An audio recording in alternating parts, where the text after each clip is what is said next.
Bon, ko do ko alimami do be sallini wulu ye abe simisi droki fitino abe wulu de do abe chogode obe chogode folo ambe min fatigiye ko nanjiya ke ni alimami yere ni nyogon je folo ni alimami de be salla ko fe ikele na kele ni mogote yoro me asembe kerefe ka ko nanjiya kai ni adabu ye ani majigi kayira ka ke komi ale de e kalimami abi sanfe doni ba bolo katemeka akacha hada madeni ko nanjiya ke hada madeni yere majigi ni adabu ye abamina awde alimami awde ankaramo ambe awde nomina ikadine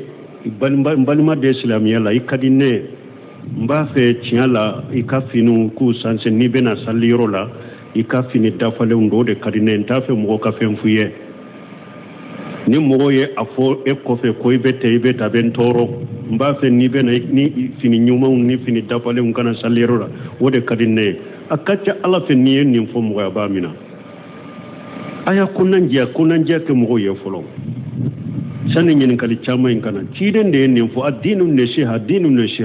qulna liman qala lillahi wa likitabihi wa lirasulihi wa li aimmatil muslimina wa ammatihim chiden ko dina ye kunanjiya de uko nin kunanjiya be ke jonye akoy be kunanjiya ke alay kunanjiya be ke alaka kitabu kunanjiya be ke alaka chidenye kunanjiya be ke silamo kanyemawye kunanjiya be ke silamo tobe fana mugo kana nyina nin kunanjiya ko aka mugo kunanjiya kele na kele sani kata nyinin kali posaka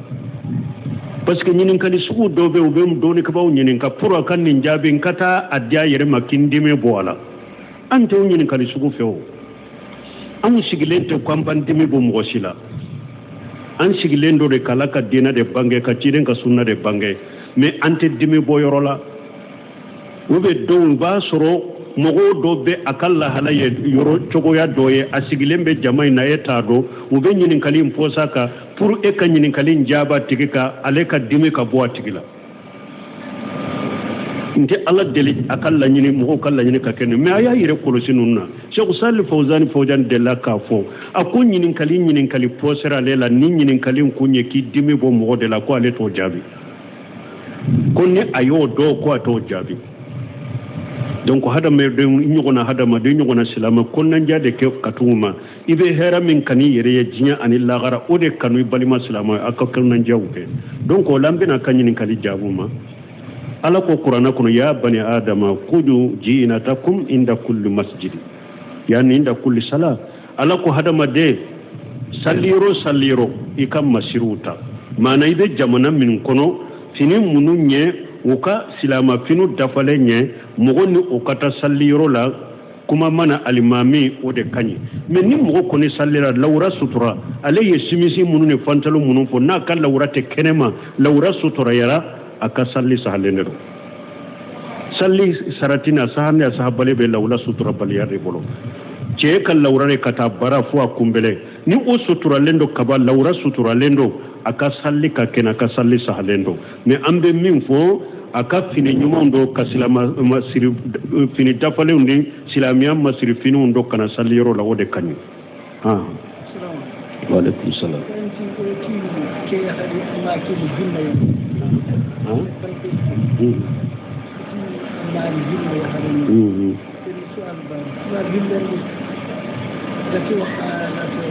إن الملوك إذا دخلوا قرية أسلموا قال وكذلك يسألونك Tego ni kali fula de ke abe komi fula na nyo jabi deresula komi alete bamanan kamme ko sobe ni kali folo munye ko bilqis do ko jinna de do ka fo bilqis yere delila sabati le mana la metafsir kala bo fo la nyone ko fo basitika sino delila sabati le to yere la yere ko muso nto ko bilqis tawsiru de ba fo de kele ko do ko abaye jinna de wote kuma sahalenye ntum ba fe ne qisa imban abdurrahman sadi ko ala yere ye qisa fo kada yoromina akoy ka qisa fo kada ola me israiliyati munum be fo qisa nofe akoy kana ulu fo ka ala ka qur'ana tafsir no oye no ba fo da ka gelengalaw side tumbala de sulemana yere ya furu ulu na nyogona ulu ye israiliyatu de ube nin fule ka min fa baye jinna de nunu israiliyatu de ala ye qisa info ka dayromi ube na ya sura de salem be ci de min fo ala be da o yorola ato ye israiliyatu de kuma sabati lemte afulana ko tuma mi muso yin ko nim masakew nu donna dugu kono ni kele ube dugu nguruja uba ciya ube dugu ka mo bawde ke manunye ko wakadhalika yafaluna jonyo fo nko tawsila ibn abbas ko tuma mi muso nyen ni fo ko nim masakew donna dugu kono ba guruja de uba ciya de ube ma bawde ke maniye ala ko wakadhalika yafaluna ala ko muso nyafo chogo mide awa ko masaka ba ko chogo de la de buna basi ko ala de yofo wakajalika yafalu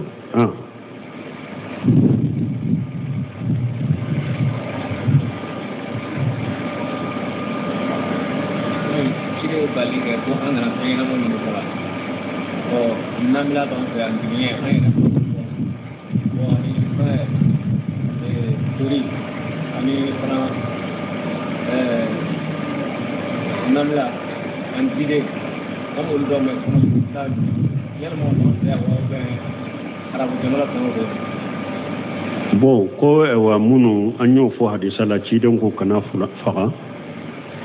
minye annamula wan nahla wa hudhuda wa surda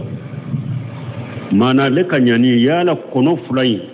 ci den ko kono fula min kana faga hudhuda ni surd ube jamana in kono ube ya banka jamana kono hudhuda be surdu abe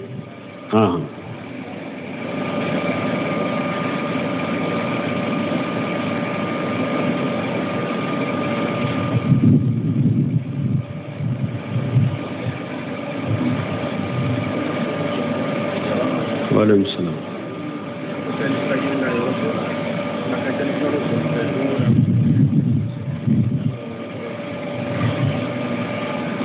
Bon ko lu be salli yoro do la ko akacha kalo sabai dongo do abe kunutu ke obe chogode kunutu ye chogo ya fulaye kunutu na wajilu be kunutu do fana be do be duma ka fajiri la komi maliki majabi mo do bonni kunutu na wajilu de do o koro yede ni ko baddo ye islama usoro anka kunutu karala bo ko yimbo anka chogo mi ba fo kunutu na wajilu me o kunutu doni ke bagaw bolo min nye ibe jamana min kono anyamara kanka bo nyema udefe aye munun ke silama nyema ube jamana nyema ode kanka urdu ke di nin ko min fule ni nye kunutu kakala ala abe kunutu kala beta kene ayereyete ni akera jamana kono kunutu na wajilu na kadi awye aw bakala nunun takala nimbebe silama ka farafari regira ka fo silama to nyogon fe u faralente nyogonka ni misiri be kunuto kar ni misiri te kunuto kar obe misiri kelen kono ni almami do ya la sala bakala almami do na salira ata kala ube jama do la ebe kunuto kala minna do be salli ko fo mandu ya yeb ale bolo ni te kunuto kala kunye ni nyede kasilama u farafara abena ni fawda de kasilama u farafara ko nana akanka sage kata wolil amru dema fu mo ko de fam wa ijaahum amrun من الأمن أو لخوف أجوا به ولو ردوه إلى رسول وإلى أولي الأمر منهم لعلمه الذين يستنبطونه منهم سلاميات فوضى يكوي أمك كلام بليان أنك فهم بليان أنك يرسقو كده سلاميات فوضى كسلاميات كومي مربغة تالا كنكولو تالا نيما تالا نيبك كلين كلين من كدي يبافو من كدي يبافو وده سلاميات فوضى ala ko ni komin nana awma min ye siranya kode ube hakili sigi kode do na tunya sagi kata chide ma anaka ko nyema ko sagira kata nyema munne doni ke baga munumma o ko yi sawaba na ke chogo nyuma ye minye ala bulla duniya ala wala ni kunutu na wajilu o misiral mami bode ke akan amanko kete fo nya maria de kana kabon nyema ufe kafun nin koy aye kunutu kala kata ni hakema me man ka kunutu kala ni yere don ke baw ka kuma wula na ya soro ni ote kunutu na wajilu te fajiri da be kunutu kala komi malik ma jabi mugo doba ke chogomi o kunutu sugu ye bidiya de o fajiri e wa kunutu kala o ye bidiya de lesirita la dina la donc me ahmad ibn hanbali ko ona nyogona ni mugo ba ke alimami ba ke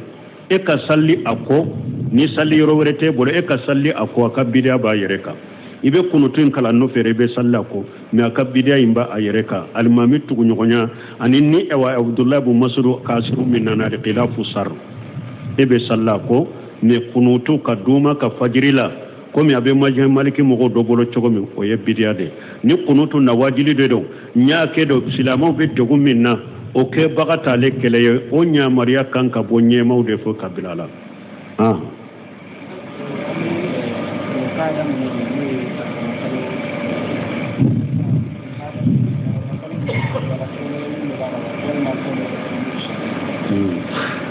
bo ko jul qadam min fulen ni Allah hurma kalonde do yala kibariya kere mba bolo bato kere le madama na ya suru silamiya sariya be jahadu be dro jahadu te ka kono kelete ka kono ni jahadu be ambe jahadu wakati la jahadu te ka kono kelete ka kono Allah hurma kalo ya ye wode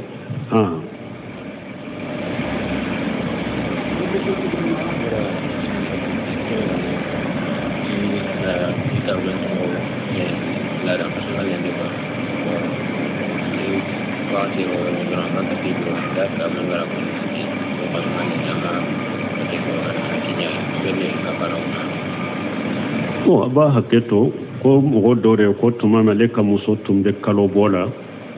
muso ko ale tumbe kalo bola akache ya nyini ka fonyo nyala aya fo cheye ko abe kalo bola ko che ma se ale ma ayere ma che sera ale ma kafara be cheka aye junubu ke na ya tuku ka kede ka muso to kalo bola sera ma aye ala soso junubu bala akatubi katala makala ya fadeli kafara baka abe dinari sanu dinare ube dinari tilanje akafara abo sadaqati alaykum salam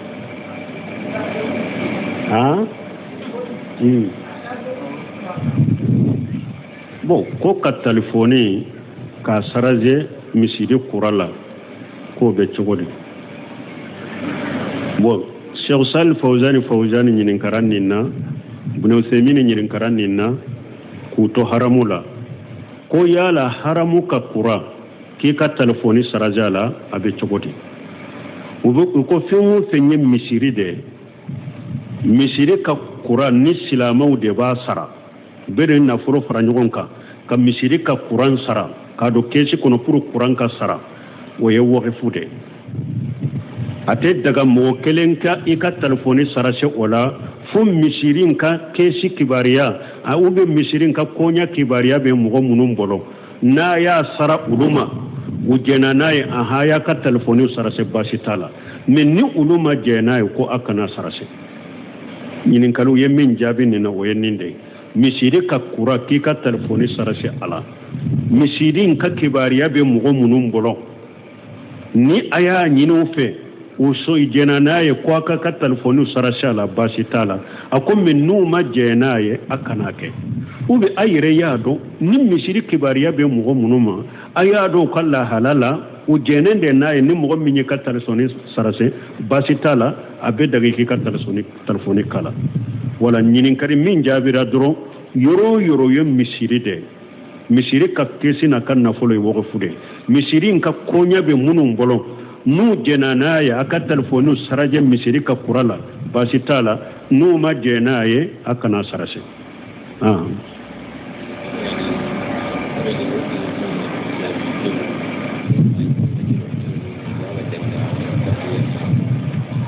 bon ko munum be ko silame filimu ko ni alayu udo kilela ku fere basi bala parce que folo filimeli minyere fule ni nya folo silame asare maswama amaso filimeli ma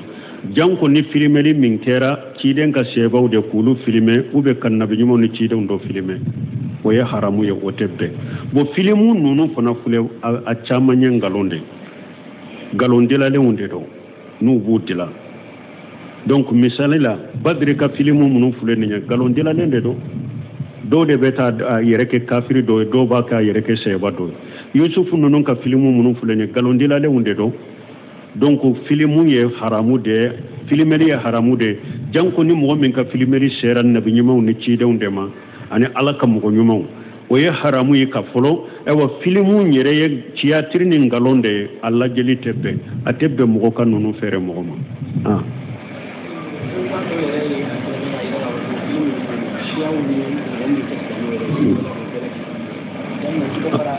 awɔ bɛɛ dɔnnen don ko dɔnnikɛbaw dɔw y'a sɛgɛsɛ ko filimu ninnu yɛrɛ a caman rafidaw siyaw de b'o filimu ninnu turunnen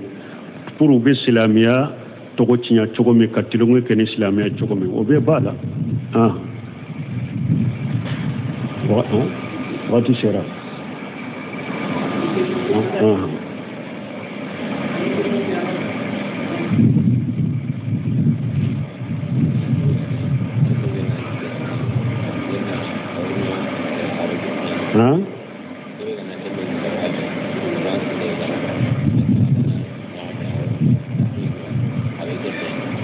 amma gana maninya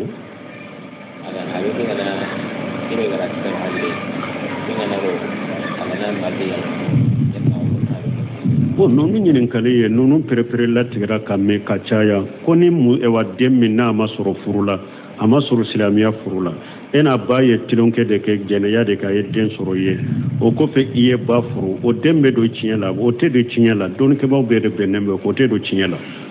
o tɛ don i ka tiɲɛ la hali minnu ko ko a bɛ k'i den ye marali ni hinɛ de don mɛ tiɲɛ tɛ dɛ a tɛ don i ka tiɲɛ la den si tɛ don i ka tiɲɛ la fo min ye sariya den ye aliwaladu lili firasi walili ahiri alihajari ciden ko jɛnɛyakɛla kumantiya de bɛ den t'i bolo donc o den sugu tɛ don i ka tiɲɛ la subhanakallahumma rabbana bihamdika ashhadu an la ilaha illa anta astaghfiruka wa atubu ilayk bon ko dɔ ko alimami dɔ bɛ salli ni wulu ye a bɛ simisi dɔrɔki fitinin a bɛ wulu de dɔn a bɛ cogo de o bɛ cogo de fɔlɔ an bɛ min fɔ a tigi ye ko nanjiya kɛ ni alimami yɛrɛ ni ɲɔgɔn cɛ fɔlɔ ni alimami de bɛ salla kɔfɛ i kɛlɛ n'a kɛlɛ ni mɔgɔ tɛ yɔrɔ min a sen bɛ kɛrɛfɛ e ka ko nanjiya k'a ye ni adabu ye ani majigi k'a yira k'a kɛ komi ale de ye e ka alimami a bi sanfɛ dɔɔni b'a bolo ka tɛmɛ kan a ka ca hadamaden n'i ye ko nanjiya kɛ hadamaden ni yɛrɛ majigi ni adabu ye a b'a minɛ aw de ye alimami aw de an karamɔgɔ an bɛ aw de nɔ min na i ka di ne ye n balima de silamɛya la i ka di ne ye n b'a fɛ tiɲɛ la i ka finiw k'u sanse n'i bɛna saliyɔrɔ la i ka fini dafalenw don o de ka di ne ye n t'a fɛ mɔgɔ ka fɛn f'i ye ni mɔgɔ ye a fɔ e kɔfɛ ko i bɛ tɛ i bɛ ta bɛ n tɔɔrɔ n b'a fɛ n'i bɛna ni fini ɲumanw ni fini dafalenw kana saliyɔrɔ la o de ka di ne ye a ka ca ala fɛ n'i ye nin fɔ mɔgɔ a b'a minɛ a y'a konandiya kɛ mɔgɔw ye fɔlɔ sani ɲininkali caman in kana ciden de ye nin fɔ adinu nasiha qulna liman qala lillahi wa likitabihi wa lirasulihi wa li a'immatil muslimina wa ammatihim ciden ko dina ye konandiya de o ko nin konandiya bɛ kɛ jɔn ye a ko i bɛ konandiya kɛ ala ye konandiya bɛ kɛ ala ka kitabu ye konandiya bɛ kɛ ala ka ciden ye konandiya bɛ kɛ silamɛw ka ɲɛmaw ye konandiya bɛ kɛ silamɛw tɔ bɛɛ fana mɔgɔw kana ɲinɛ nin konandiyaw kɔ a ka mɔgɔw konandiya i kɛlɛ n'a kɛlɛ sani ka taa ɲininkali pɔs'a kan parce que ɲininkali sugu dɔw bɛ u bɛ dɔnnikɛbaw ɲininka pour a ka nin jaabi n ka taa a di a yɛrɛ ma k'i dimi bɔ a la an tɛ o ɲininkali sugu fɛ o anw sigilen tɛ ko an b'an dimi bɔ mɔgɔ si la an sigilen do de k'ala ka diinɛ de bange ka ciden ka sunna de bange mais an tɛ dimi bɔ yɔrɔ la o bɛ dɔw b'a sɔrɔ mɔgɔw dɔ bɛ a ka lahala ye yɔrɔ cogoya dɔ ye a sigilen bɛ jama in na e t'a dɔn u bɛ ɲininkali in pɔs'a kan pour e ka ɲininkali in jaaba tigi kan ale ka dimi ka bɔ a tigi la nte ala deli akalla nyini mo kala nyini ka ken me aya yire kolosi nunna Sheikh Salih Fawzan della ka fo akun nyini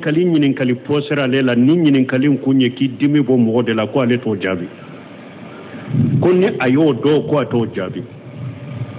donc hada me de nyugona hada ma de nyugona silama konnan jade ke katuma ibe hera min kani yere ya jinya anilla gara ode kanu balima silama akakkan nan jawbe donc o lambina kanyini kali jabuma ala ko qur'ana kono ya bani adama kudu ji'inatakum inda kulli masjid yani inda kulli sala ala ko hadama de salliro ikam masiruta mana ibe jamana min kono fini mununye uka silama finu dafalenye mugoni ukata salliro la kuma mana alimami ode kanyi mais ni mugo koni sallira lawra sutura ale yesimisi munune fantalo munun fo na kala lawra te kenema lawra sutura yara aka salli sahalendo salli saratina sahane sahabale be lawla sutura baliyare bolo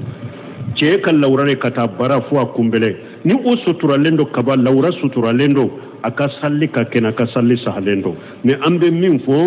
aka fini nyumondo kasilama masiri fini dafale undi silamiya masiri fini undo kana salli yoro la wode kanyu wa alaikum salam